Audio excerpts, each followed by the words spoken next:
కాంగ్రెస్ ప్రభుత్వం ప్రతిపక్షంలో ఉండగా రేవంత్ రెడ్డి గారు కుట్ర చేసి మేడిగడ్డ వద్ద బాంబులు పెట్టి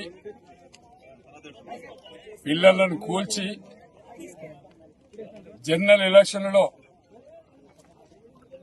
దాన్ని బాగా ఎక్స్పోజ్ చేసి కాళేశ్వరము కూలింది అని, కాళేశ్వరం నష్టం చేసింది అని, 1,00,000 కోట్లు అవినీతి జరిగిందని నోటికి వచ్చినట్లు మాట్లాడి రేవంత్ రెడ్డి అధికారాన్ని చేజిక్కించుకున్నాడు. తెలంగాణ ప్రజల్ని నమ్మించి తెలంగాణ ప్రజల్ని వంచినటువంటి వ్యక్తి రేవంత్ రెడ్డి గారు. ఇలా తెలంగాణ రాష్ట్రంలో కాళేశ్వరం అంటే మొన్న హరీష్ రావు గారు ఇచ్చినటువంటి ప్రజెంటేషన్ రాష్ట్రంలో ఉండే ప్రతి తెలంగాణ బిడ్డ చూసిండు. కాళేశ్వరం ప్రాజెక్టు రిజర్వాయర్లు, పంప్ హౌస్లు, బ్యారేజీలు అన్ని లైవ్ లో ఉన్నాయి, ఇంటాక్ట్ లో ఉన్నాయి, అన్ని పనిచేస్తున్నాయి, పంపులు నడుస్తున్నాయి, రిజర్వాయర్లు నిండుతున్నాయి. ఇది కళ్లకు కనిపించినట్టుగా, కళ్లకు కట్టినట్టుగా రాష్ట్రం మొత్తం చూస్తా ఉన్నారు. అయినా కూడా 20 మాసాలుగా రేవంత్ రెడ్డి గారు వాళ్ళ బృందం, బీజేపీ నరేంద్ర మోడీ గారు వాళ్ళ బృందం కేసీఆర్ గారిని తట్టుకోలేక ప్రపంచంలో ఇంత పెద్ద ఎత్తిపోతల పథకం ఎక్కడ లేదు, ఒక తెలంగాణ రాష్ట్రంలోనే కేసీఆర్ గారు నిర్ణయం చేశారు. మరి అలాంటి వ్యక్తికి చెడ్డ పేరు ఎట్లా వస్తుంది? ఎట్లా ఆయనను నష్టం చేయాలి? ఎట్లా ఆయన కుటుంబాన్ని విచ్ఛిన్నం చేయాలి? ఎట్లా ఆయన పార్టీని ప్రజలలో లేకుండా చేయాలని చెప్పి నరేంద్ర మోడీ గారితో చేతులు కలిపినటువంటి రేవంత్ రెడ్డి గారు గోస్ కమిషన్ వేసి, గోస్ కమిషన్ లో అందరికీ నోటీసులు ఇచ్చి, అందరినీ పిలిచి, అందరినీ మాట్లాడి లాస్ట్ కు వచ్చేసరికి అధికారులందరూ ఎవరైతే రేవంత్ రెడ్డి కొమ్ము కాస్తుండ్రో అలాంటి అధికారులను, ఈఎన్సీలను గాని, సిఈలను గాని, కొంతమంది ఈలను గాని ఈ ప్రాజెక్టు నుంచి, ఈ గోస్ కమిషన్ నుండి పంపించి ఒక హరీష్ రావు గారిని, ఒక కేసీఆర్ గారిని, ఇద్దరినే ఈ కేసులో ఇరికించే ప్రయత్నం. ఇది సిబిఐ కేసులో ఇరికించి వాళ్ళని పరువు నష్టం చేయాలన్నటువంటి ఆలోచనలో ఇలా రేవంత్ రెడ్డి గారి ప్రభుత్వం, మోడీ గారి ప్రభుత్వం పనిచేస్తా ఉంది. మరి ఏది ఏమైనప్పటికీ కూడా ప్రజలందరికీ తెలుసు, తెలంగాణ రాష్ట్రంలో రైతు ఒకప్పుడు 3 లక్షల రూపాయలు, 1,00,000 రూపాయలు, 30,000 ఎకరం ఉన్నటువంటి తెలంగాణ ప్రాంతంలో 3 కోట్లు, 4 కోట్లు, 5 కోట్లు, 100 కోట్లు కూడా తెలంగాణ రాష్ట్రంలో భూములకు ధరలు వచ్చినాయంటే కారణం, రైతును రాజును చేసిందంటే కారణం, రైతు గుండె నిబ్బరం చేసిందంటే కారణం అది కేసీఆర్, అది తెలంగాణ, అది కాళేశ్వరం, అది రిజర్వాయర్లు అని చెప్పి ఈ సందర్భంగా నేను తెలియజేస్తా ఉన్నా. తెలంగాణ విద్యార్థులు గాని, యువకులు గాని, రైతులు గాని, అక్క, చెల్లె, తమ్ముడు, ప్రతి వ్యక్తి కూడా ఆలోచించమంటున్నా. ఒక్కసారి కాదు, 100 సార్లు ఆలోచించండి. 10 సంవత్సరాలు ఏ విధంగా కరెంట్ ఉంది, ఏ విధంగా ఇంటింటికి నీళ్లు వచ్చినాయి, ఏ విధంగా మనకు పొలాలు వచ్చినాయి, ఏ విధంగా మన నీళ్లు వచ్చినాయి, ఇవన్నీ కూడా ఒక్కసారి ప్రతి వ్యక్తి కూడా ఆలోచించాలి. ఐటీ కంపెనీలు గాని, ఫార్మా కంపెనీలు గాని, అగ్రికల్చర్ గాని, అన్ని రంగాలలో దేశంలో అగ్రభ్రామిగా కూర్చుండబెట్టినటువంటి నాయకుడు కేసీఆర్ గారు. తెలంగాణ అంటే నాది, తెలంగాణ బిడ్డలంటే నా బిడ్డలు, తెలంగాణ రాష్ట్రం అంటే నా రాష్ట్రము, నా ఇల్లుతో సమానమని చెప్పి పనిచేసినటువంటి నాయకుడు కేసీఆర్ గారు.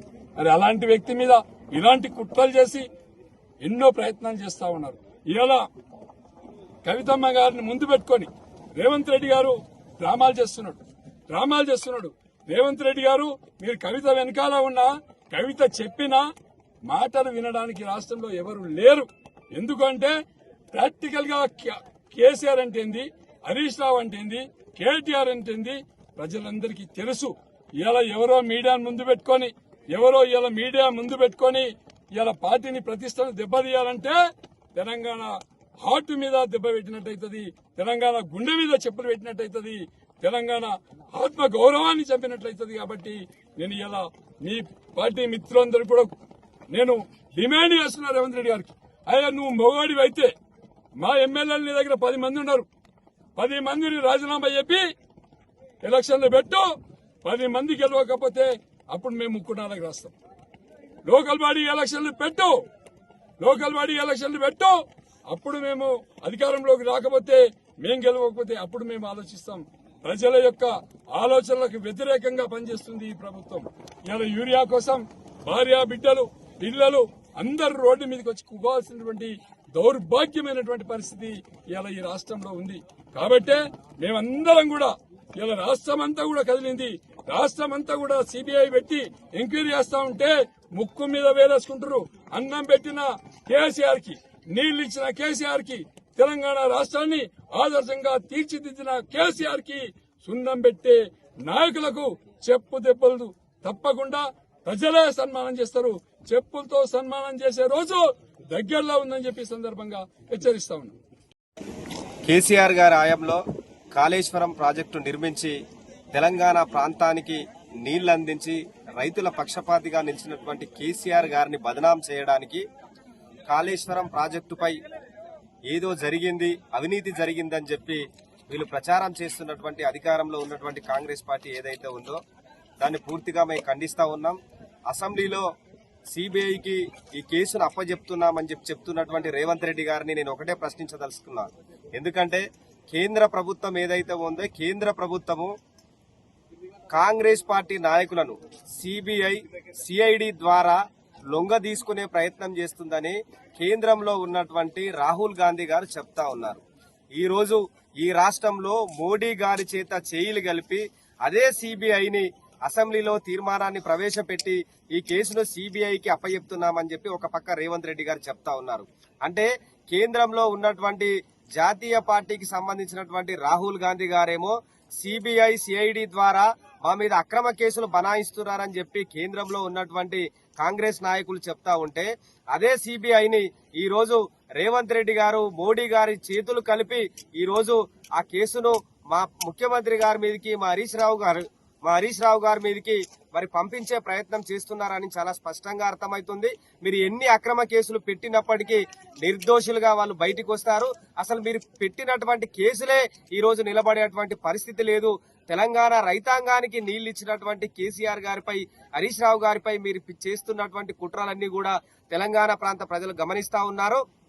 ఖచ్చితంగా మీరు ప్రజా కోర్టులో మీరు నిలబడక తప్పదు. కేసీఆర్ గారు మరి నిక్కచ్చుగా నిలబడి తెలంగాణ ప్రాంతాన్ని అభివృద్ధి చేసినటువంటి ఘనత ఆయనకు అవినీతి మరకలు అంటించి మీరేదో లాభం పొందాలనే ప్రయత్నం చేస్తా ఉన్నారు. ఇవన్నీ కూడా జరగవు. తెలంగాణ ప్రజల మధ్యలో కేసీఆర్ గారు వేసినటువంటి ఆనవాళ్లను చెరపాలని చేస్తున్నటువంటి మీ ప్రయత్నాన్ని ఇవన్నీ కూడా తెలంగాణ ప్రాంత ప్రజలందరూ గమనిస్తా ఉన్నారు. భవిష్యత్తులో మీకు ఎలాంటి రాజకీయ సమాధి కట్టాల్లో కూడా ప్రజలంతా కూడా గమనిస్తారన్న విషయాన్ని నేను చాలా స్పష్టంగా చెప్పదలుచుకున్నా. కాళేశ్వరం అనేది తెలంగాణ గుండెకాయ చప్పుడు.